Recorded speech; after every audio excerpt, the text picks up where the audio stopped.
So these are the best games in November 2024, or some may say, Movember. Where's your moustache? It's gone. It's shaven. Well, Tarrant's definitely not participating, but maybe you are. And hey, I'm Stella. And I'm Tarrant. From Meeple University, and we are going to share you our best games that we played in November 24. It doesn't matter where the games came from. Maybe coming from the moon, not really the moon, but it might be a review copy, it might be a commission game assigned to us, and so on. Yeah, certainly there's a few of the Essen releases in here, so Still chugging along. Takes a long time to work through those. You'll see a few of these. Yeah, these are the new to us games that we first played in November. So how's your November? Hopefully you have been playing a lot of games, a lot of free time, so means more games, maybe not. It doesn't matter what you say. Let us know what you have been playing and how's your holiday preparation. I mean, this is almost the end of the year for us to share our top games of the year as well. True. And also we are going to do this once a year parody video or special video which is coming up soon, a couple of weeks maybe. Any clues, Tarrant? It may or may not be Christmas related. So sad. Of course it's going to be slightly Christmas related. Anyways, you'll see that soon. Alright, let's share our games. So we'll begin with my number 5 for the month, which is Bauer. This is a little 2-player game that we picked up at Essen. It's a 2-player competitive tile placement, and it's got an interesting thing going on. Like many tile placements, it's a simple draft and place type mechanism. You hold one in hand, and then you draft one and you put one down. So it does give you a way of taking a tile that your opponent might want. And the tiles will have eggs or feathers on them, and they'll have colours. And you're trying to make a big area of a given colour on your side, and you're trying to get specific feathers or eggs in different columns. Because within each of the columns, whoever has the most is going to win that column. But you only know what scores in 3 of those columns. So it has this interesting little bluffing thing where you don't want to make it too obvious. Otherwise, your opponent will just let you have it and let you overspend on it.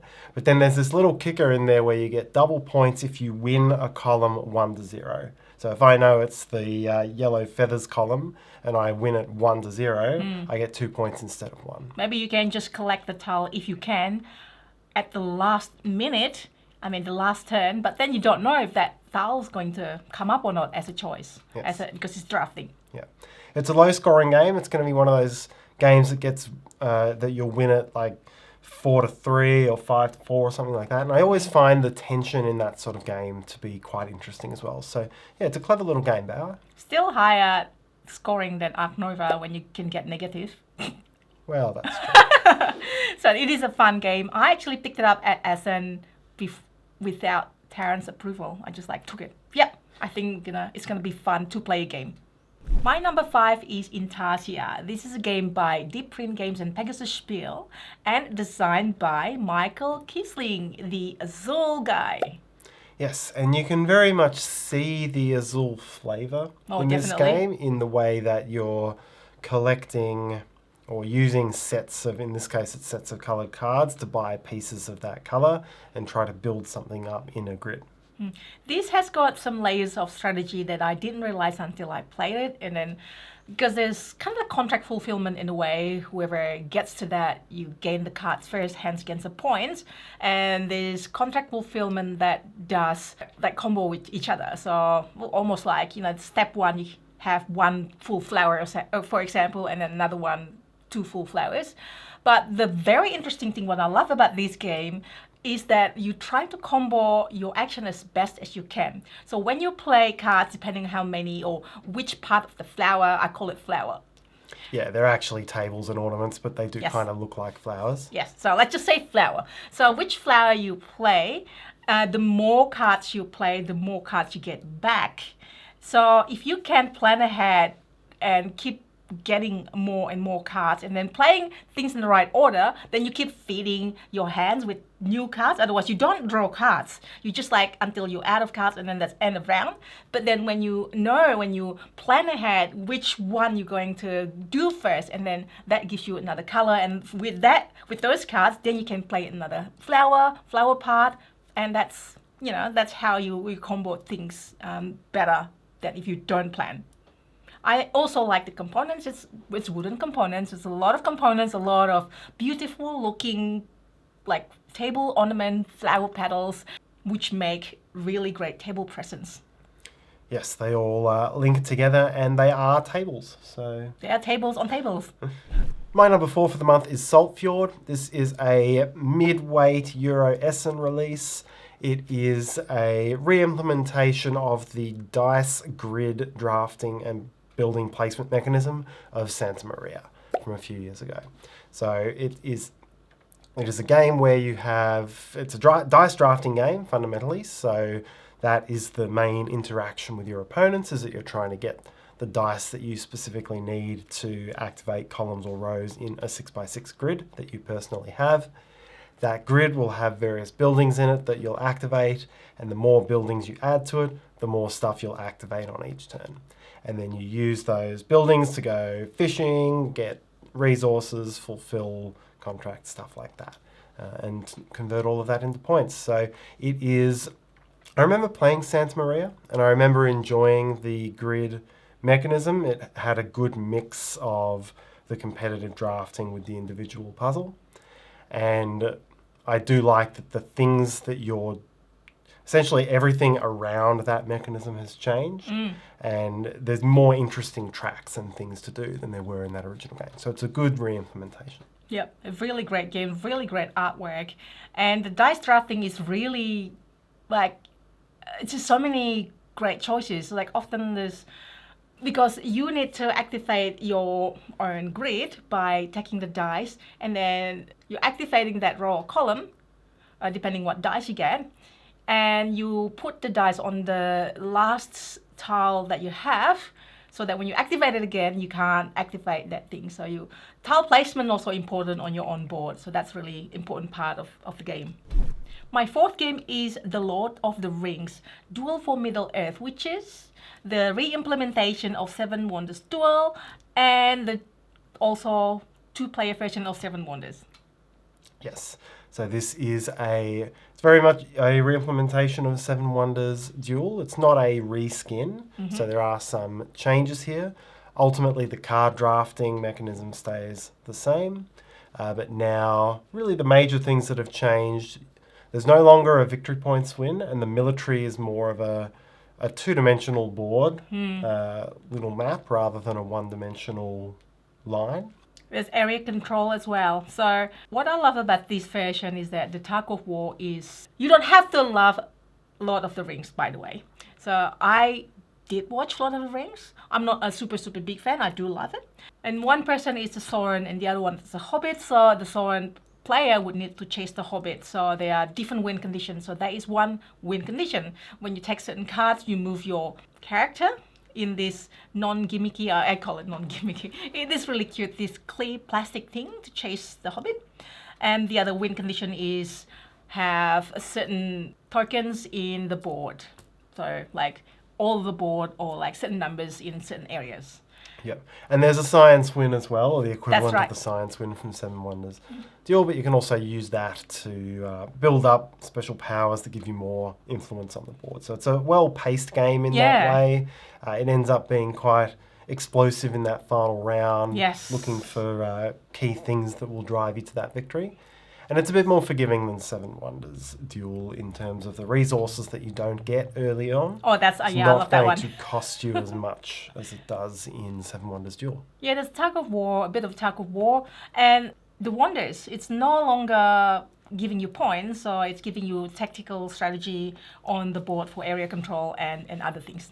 I do like that. It felt like it had a bit of purpose there and a bit of, it wasn't just banking points. It was trying to find the right thing at the right time. Yes. Oh, by the way, if we do have other videos relating to the games we are talking about, we linked it down below. Like Salt Fjord, we have how to play, and we have other videos as well relating to the games. My number 3 for the month is an expansion. It's not usual for me to highlight expansions here. No, I are you really suppose. Tarrant? Are you okay? Are you really Tarrant? Are you hot? Okay, but this one does, it dovetails into Gaia Project really well. So this is the Lost Fleet expansion for Gaia Project, which was an Essen release. A few new types of planets, slight change to the board. There's planets that are very expensive to terraform into, but give you more points for doing so. There are ones that are a different way of using your Gaia formers. You use them to like merge these asteroids into a single planet, so it gives you another thing to do with Gaia formers, which is nice. And the Lost Fleet adds some ships to the board, and so instead of there being those 3 QIC actions that are always available, now there's a bunch of that type of action which is split up across these ships, and you have to go and visit a ship to have access to those actions. Yeah, that one is fun. So it's actually, in some ways, it's a little more forgiving in that way, because you know that you can go to a place where you may not have that much competition for those key actions, but it gives you something else to target. And I think what's good about Gaia Project as an expansion, because you know there's many expansions where you can just, you add a bunch of new mechanisms and then you go and play the game and maybe you explore that, but you don't have enough time to do something from the original game anymore, so it just gives you more stuff to do and you just play the same sized subset of it. I think what works well with Gaia Project is because the scoring is based on the tiles that come out, it means that if one of the things from the expansion is what's going to score, everyone does have to go that way. So everyone should still be playing a similar subset of things, and it means the game doesn't get less competitive or more open or more individual just because there's more stuff to do. So it's a game that actually lends itself really well to expansion. It does, and if you do want to know exactly the major additions to the Gaia project, then we do have that video as well, linked below. And I know that it's really a unique game. I mean, it's unique expansion, I should say. It is years and years in the making. Like, expansion usually came out like a year, 2 years after that. And this is like, obviously they thought of this through. This is the first expansion since Gaia Project was released. And it's really fun. I really love that little fleet that is over everywhere, that you have to make your way there. But it does not solve the problem of ore. I always have ore problem. Who doesn't have ore problem in Gaia Project? Come on. Like, regardless if you have power that you can spend to get more ore, what's that, 2 or 3, something like that? And, you know, just like ore. I need more ore. Like, can you fix me with some ore? No, I think that's part of the design. I know. It's not a real complaint, but if you do have tips, I mean, I know it's like building mines a lot, but then the mines I need to convert to other things, which I also need. It's so many competing. Maybe that's actually the one that makes it really good. The lack of ore. It also does include a couple of tweaks and fixes for things that over 8 years of play had been considered overpowered or underpowered. So nice little subtle additions to tweak that up. My number 3 is SETI, which is an Essen release by Czech Games. And this is about exploring life outside Earth. It's science fiction, but it's not fake science fiction. It's like real science fiction.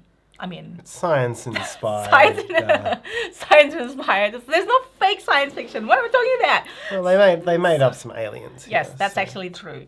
So this is a Euro game. This is kind of like heavy game that is. It just captures the actions and the sciences so well, and it has the satisfaction of upgrading your player board. So you basically do your actions based on your player board, and you can upgrade certain actions. No way you can upgrade all of the actions. I think that's a sign of good engine building. So you do that, and then you can go out there to send your probe, and from your probe you can send it to another planet for points. There is first in, best rest. I mean, whoever gets there first gets the most points. There's some area control as well. There's a lot of actions there. Yeah, it is a game that has, I say, sending probes out to planets, and you can put them in orbit or you can put them on the planet, and being first will get you some extra benefits, usually. And yeah, it's a game where fundamentally you're trying to launch probes and get them to planets and do these various actions that are going to give you signs of life, which you then use to unlock alien races, which then introduce some new ways of scoring points, and that will vary up between the games. So it's kind of like, this alien might give you benefits for having an area majority on that alien, or some give you these extra end game conditions, but then you lose points if you use it too much, things like that. And all of the actions have timing considerations, which is something I quite like. Yes, that's one thing that I love about it. Yep. So you are trying to beat other players' probes to the higher scoring places. You're trying to get area majorities in stars, and it's whoever has, when you fill up a star, whoever has the most pieces there gets some extra points, and whoever's there later breaks the tie. So those are always in play. And then you need to figure out how to get your markers onto those stars, and that's all related to timing because the board is constantly rotating. So when somebody tried to sell me this game the first time, it sounds generic. And when I explain this, when Tara explains, maybe it sounds generic, but really is, I feel like everything is packed into one. It's all attached to each other. It's all kind of like balanced to each other and affecting one another. Yeah, a lot of the actions here do feel very generic. They feel very Euro of 5 to 10 years ago, the way that you're going out and trying to get probes in high scoring places before other players and build up your player board.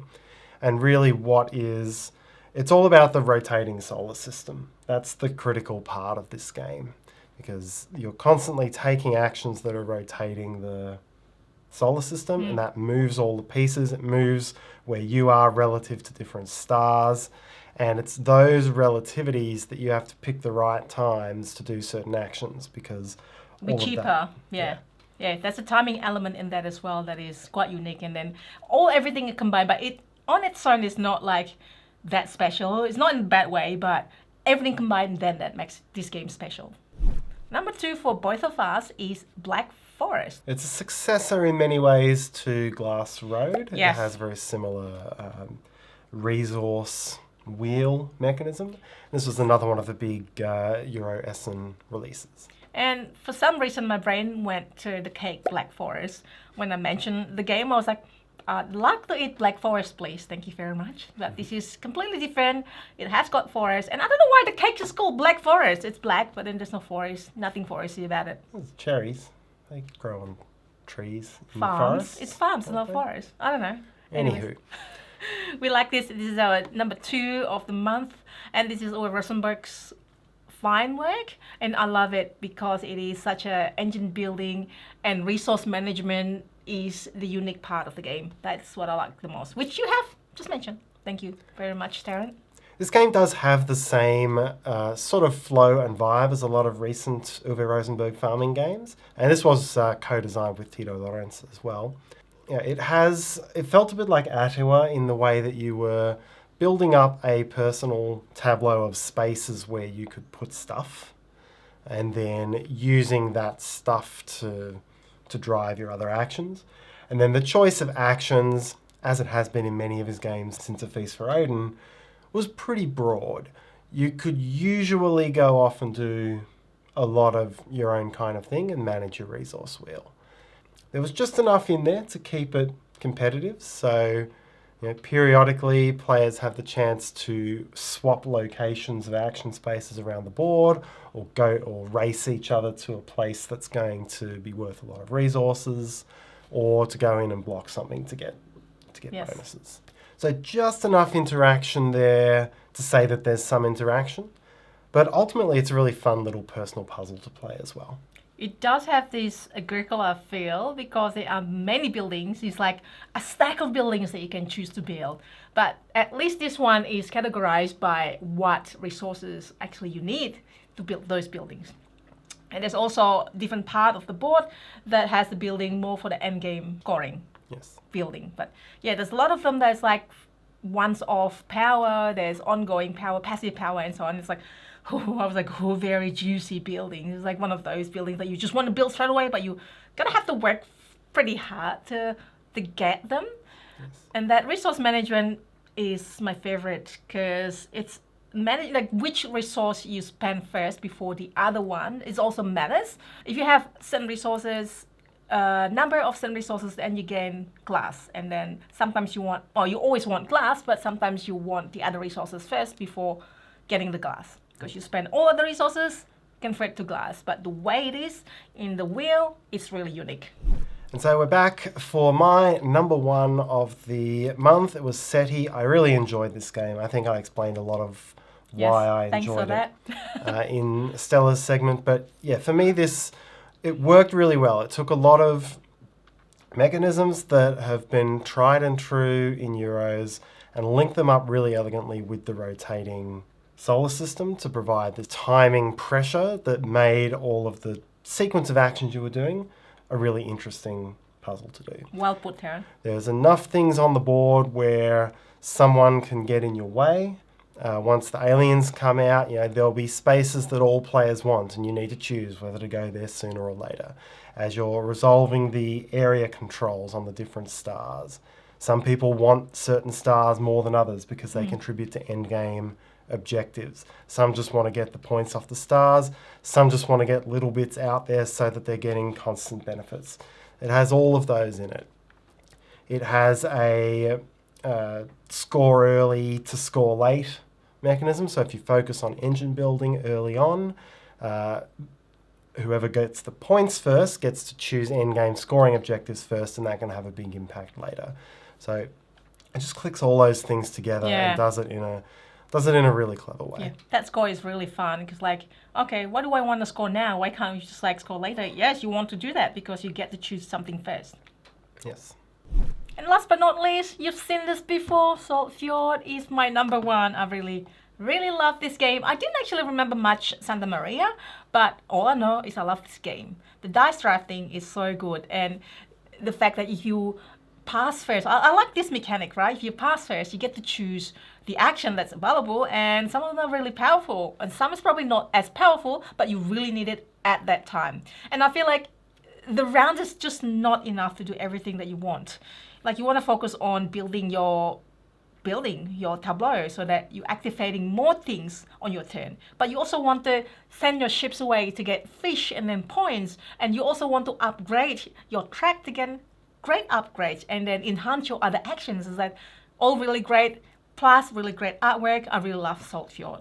Yes, it fits really well into that mid-weight Euro personal player board building genre, which is so popular these days. And those are our games. What are your top games of November? Please let us know in the comments. And if you enjoy it, please like and subscribe. And more videos coming around the holiday. Hopefully you have a great day. See you next time.